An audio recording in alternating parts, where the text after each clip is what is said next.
তবে কেমন হতো তুমি বলো মৃত্যুর ঠিক 2-3 সপ্তাহ আগে উত্তম কুমার সুচিত্রার সাথে দেখা করতে চেয়েছিলেন, কিন্তু সুচিত্রা বলেছিলেন পরে দেখা করে নেব। তাদের মধ্যে কিন্তু ইহজীবনে আর দেখা হলো না। জানেন তো, কিছু কষ্ট মানুষকে এমনভাবে বদলে দেয় যে সে কিছুতেই আর আগের মতো থাকে না। হৃদয়ের সব অনুভূতি ধীরে ধীরে কঠিন হয়ে যায়। উত্তম বিহনে ঠিক এমনটাই হয়েছিল সুচিত্রার সাথে। এ এক কালজয়ী জুটি।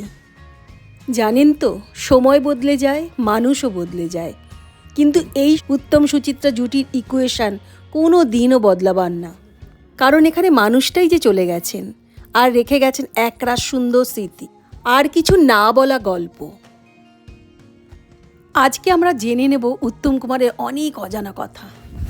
হ্যাঁ রে, আমাকে মৃত্যুর পর কি সবাই ভুলে যাবে? নিজের এক অত্যন্ত কাছের মানুষকে মৃত্যুসজ্জায় এই কথাটি উত্তম কুমার বলেছিলেন। সত্যি তো আমরা তাকে এখনো কেউ ভুলিনি। আজ এত বছর হয়ে গেল। 1980-র 24শে জুলাই তিনি চলে গেছেন। মানে তার মৃত্যুর 46 বছর পরও আমরা তাকে এক ফোঁটাও ভুলতে পারিনি।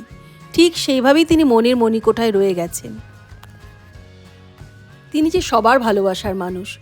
উনি তো আমার মা বাবার প্রজন্মের মানুষ, কিন্তু তাহলেও কেন এত ভালোবাসি? মাদের সময় তো সব মহিলা ছিল উত্তম প্রেমে পাগল। সেই ছোটোবেলা থেকে উত্তম কুমার শুনতে শুনতে ভালোবাসাটা আমার মধ্যেও চলে এসেছে।